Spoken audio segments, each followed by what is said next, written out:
Yo, what's good, everyone? This is Ayo Box with Padiba, and we're here to discuss Anthony Joshua's plan for 2023.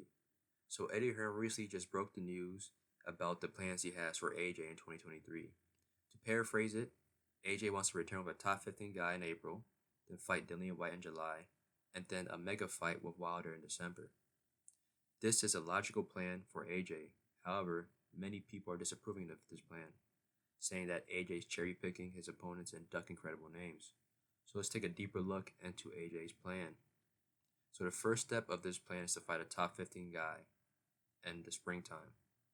It was first reported that AJ would be facing off against Dempsey McKean, an Australian contender who's ranked number 10 in the WBO.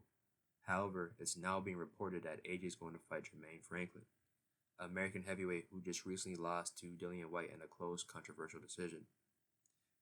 But Jermaine Franklin's not even ranked in the top 15 of any belt organization, and his only credible win is against Jerry Forrest. Jerry Forrest is not an A-level heavyweight. But neither of these guys are well known to the majority of boxing fans and are seen as non-credible, which is something that I understand because fans expect boxers who reach a certain level, like an AJ, to fight top opposition all the time. The second part of this plan is fighting Dillian White. To be honest, no one really wants to see this fight, because AJ's already beaten Dillian White and knocked him out in 2015. Additionally, White has not looked good in his last several outings. He got KO'd by Tyson Fury and won a controversial, close decision against Jermaine Franklin. So it's understandable why some people see this as a cherry pick. And the last step is a mega fight with Deontay Wilder in December. Recently, Wilder and his team have been pressing for this fight real hard. This is a stark contrast to when the fight mattered the most, when it was in 2018, 2019, when Undisputed was on the line. Maybe Wilder wants to cash out since he's getting older, or maybe he just wants to make the big fight since he's nearing retirement. But this would still be a huge fight, and a large portion of boxing fans want to see AJ fight Wilder next, instead of taking those two prior fights, thus criticizing AJ for cherry picking and ducking. But this is assuming that Wilder gets past Andy Ruiz first, and that's not guaranteed. I believe Wilder will knock out Andy Ruiz, but if Andy Ruiz can get past that devastating right hand and get on the inside, shit may turn bad for Wilder. Just saying. But people are saying that this plan is a cherry picking plan and a ducking plan, but I disagree. You have to realize that AJ just came off of two back-to-back losses to Usyk and had a meltdown in the post-fight interview in the second fight.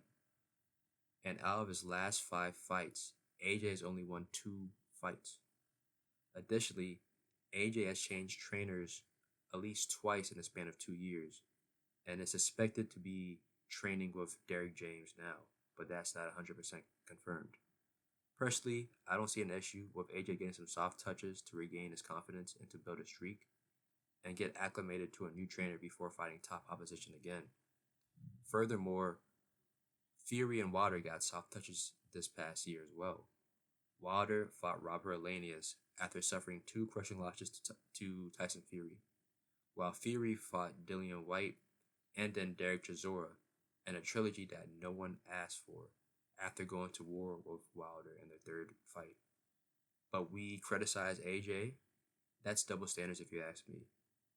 And on the business side of boxing, which is something I don't really like to get into, Eddie Hearn and DAZN have invested a lot of money into AJ. And news just came out that DAZN has lost a total of $6 billion since 2016.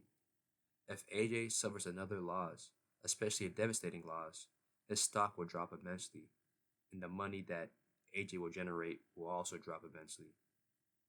You also got to realize that AJ is like the main guy at DAZN. So if that happens, you're going to see DAZN and Eddie Hearn pushing that bullshit YouTube misfit boxing even harder to cover their losses. In conclusion, I understand why people dislike this plan for Joshua, but I also understand why they're doing it, and I don't think we should be that hard on AJ. Hopefully, we do see AJ fight Wilder this year, but who knows, this is boxing, anything could happen. But thank you for tuning in with Ayo Boxing with Madiba. Hit like, subscribe, and more content's coming your way.